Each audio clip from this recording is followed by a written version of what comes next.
भैया general entry सच में इतना सिंपल है, बस ये 3 स्टेप कर लो, आप जनरल एंट्री के हीरो बन जाओगे। सबसे पहले दुनिया में जितने भी अकाउंट होते हैं उनको आप 5 में क्लासिफाई कर लो। किस में क्लासिफाई कर लो? 5 के अंदर पहला होता है मेरा एसेट होता है, दूसरा होता है मेरा लायबिलिटी होता है, फिर होता है मेरा इनकम, फिर होगा मेरा एक्सपेंस और लास्ट होगा मेरा कैपिटल होगा। अब एसेट क्या होता है? जिसकी लाइफ 1 साल से ज्यादा होती है, जैसे लैंड हो गया, बिल्डिंग हो गया, एक्सेट्रा। लायबिलिटी क्या होता है? जो मुझे किसी को पे करना होता है, जैसे लोन हो गया, मुझे किसी को पे करना है, क्रेडिटर हो गया। इनकम हो गया, जैसे मेरा सेल्स हो गया। एक्सपेंस हो गया, मैंने परचेज किया, मैंने किसी को सैलरी दी। और कैपिटल हो गया, जो भी ओनर का खर्चा होता है, जो भी मालिक से रिलेटेड जो अकाउंट होता है वो मेरा कैपिटल में जाएगा। तो पहला हमारा स्टेप हो गया। अब हम मूव करेंगे स्टेप नंबर 2 में। बड़ा सिंपल है, देखो जब जब एसेट और एक्सपेंस जब एसेट और एक्सपेंस यहाँ पे डेबिट लिख रहा हूँ, यहाँ पे क्रेडिट लिख रहा हूँ, जब जब एसेट और एक्सपेंस बढ़ेगा तो वो डेबिट होगा, और जब जब एसेट और एक्सपेंस कम होगा तब वो क्रेडिट होगा। बस simple,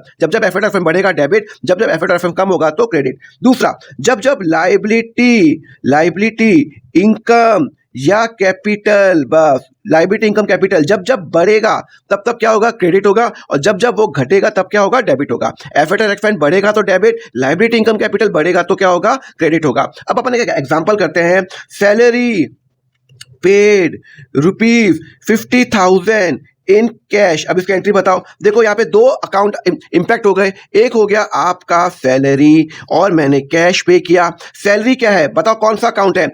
asset, liability, income, expense. अरे भैया एक्सपेंस मेरा खर्चा है, खर्चा तो खर्चे में आ जाओ। खर्चा बढ़ रहा है या क्या कम हो रहा है? फिर बढ़ रहा है तो यहाँ पे हो जाएगा डेबिट। कैश क्या है? सर कैश हमारा एसेट है। एसेट क्या हो रहा है? कम हो रहा है या बढ़ रहा है? सर कम हो रहा है, तो यहाँ पे कम हो रहा है तो क्या हो जाएगा? क्रेडिट हो जाएगा। तो अब एंट्री क्या करेंगे? हम एंट्री करेंगे सैलरी को डेबिट करेंगे। पहले हमेशा डेबिट आता है, उसके आगे डेबिट लिखेंगे। डेबिट के अंदर लिखेंगे 50,000 और टू कैश। हमेशा ध्यान रखना जो कैश स्टार्ट होता है वो जो क्रेडिट अकाउंट होता है वो 2 पे स्टार्ट होता है, और यहाँ पे करेंगे 50,000 रुपीज। समझ में आया? और यहाँ पे हम नरेशन लिखेंगे बीइंग सैलरी पेड। और एफी फंडा के लिए फॉलो करो अकाउंट फंडा, और कमेंट पे अकाउंट जरूर लिख देना, सो दैट मैं आपको पूरा अकाउंट का लिंक दे दूं।